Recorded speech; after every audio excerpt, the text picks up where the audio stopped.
Hello, this is Vampire, and it's been a while since I've done a knife review, but I just got this one. It's been a few days since I've received this knife, and I'm really impressed with it, so it's going to be very fun to do a review on this knife for you guys. This is the Victorinox Rescue Tool. If I'm not mistaken, it won Knife of the Year award for like 2007. Anyway, it comes in this very bright looking pouch right here, which I think a lot of people have shown disdain for it, but you know, they didn't have to give you this thing, so it's basically, this is a bonus. And you know, I'm not going to complain about something they gave me as a bonus, you know what I mean. This is where your belt would fit through, so it's Velcro. It has this nice shield going on there. Let me pull it out. You see, it's nice leather, you know, it's solidly built.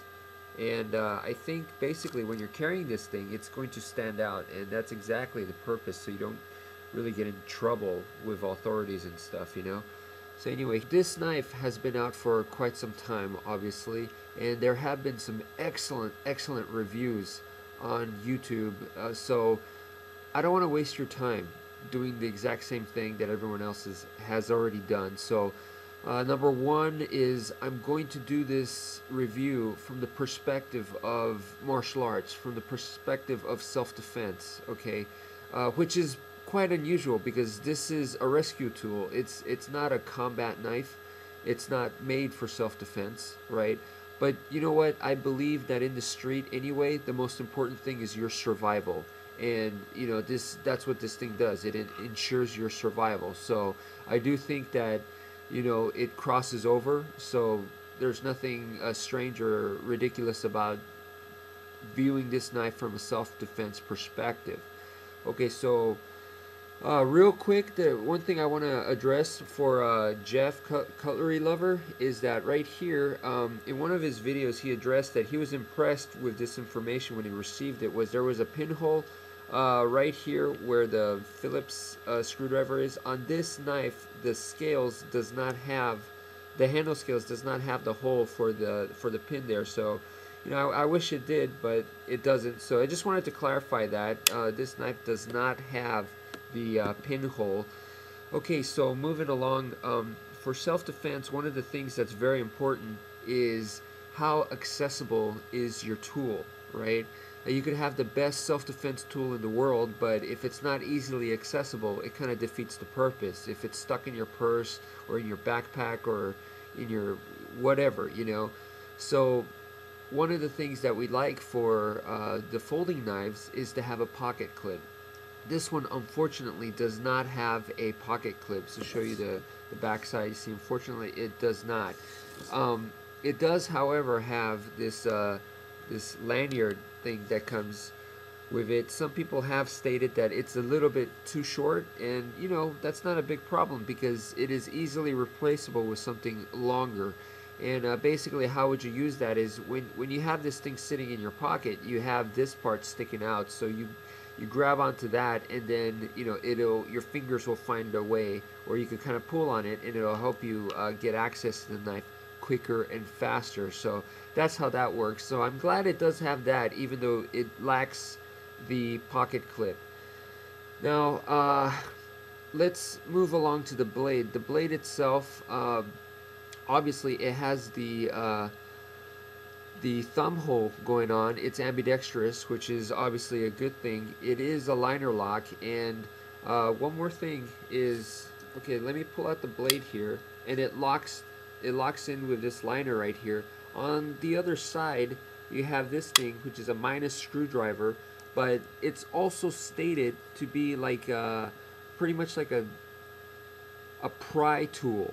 Not a pry bar, not super strong, but it can pry stuff, so that's very nice. And the reason being is, even though this part is a standard, you know, you see it on a lot of the Swiss Army Victorinox tools and stuff, but what separates this from the other ones is this one also locks. So it has a lock here, and it has a lock here for the actual blade knife. So you have two liner locks going on right there, and using the same lock, which is kind of interesting. I don't know if you guys can see it, but it uses the exact same part right there. So I guess it was to make it very efficient. So I know some people did not like that, you know, you had to push this side in order to close the blade. They wanted to push it this way, but it is, with practice, it is capable to be able to close this thing with one hand. You don't have to do it two hands, but it will require practice.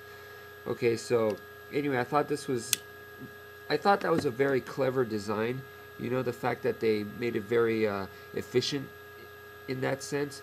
Now, another thing is, this comes with a seatbelt cutter, so that's another blade going on here, and it has a very nice portion sticking out right there that can easily hook onto things.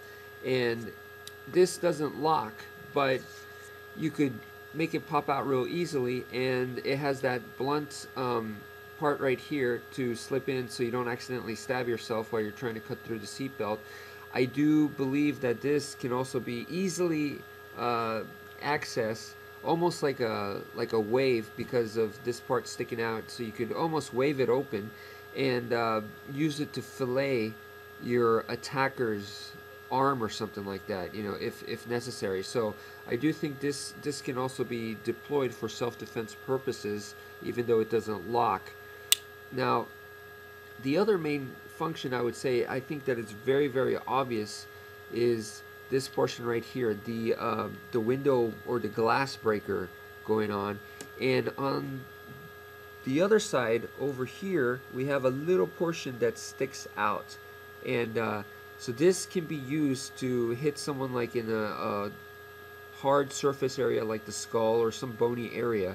So we have two parts. Obviously you're going to prefer this side, but at least it has two parts going on in there. So using this as a pocket stick is going to work very, very good. And on top of that, we have this, you know, which a lot of Swiss Army knives do have this. So now we have basically 3 points of striking surface. So we have here, over here at the butt, and then we have, of course, the nice window breaker, and then we have this thing right here. So 3 points of striking, I think, is going to make this a really, really good self-defense pocket stick. Now, I have heard people say that the handle scales are a little bit too smooth. Well, I've felt that the structure of the blade itself, despite this being smooth, kind of make up for it, and also the width, the actual width of the knife makes up for it. So, you know, even though, yes, this, I agree, this is very, very smooth, but the overall shape of the knife helps that it won't just slip out of your hand. There is a reamer over here, and you could use the reamer to puncture things, but for a self-defense situation, there's a chance that it may fold back into you. So I prefer this one over here, the Plus or the Phillips screwdriver, even though it's not as sharp.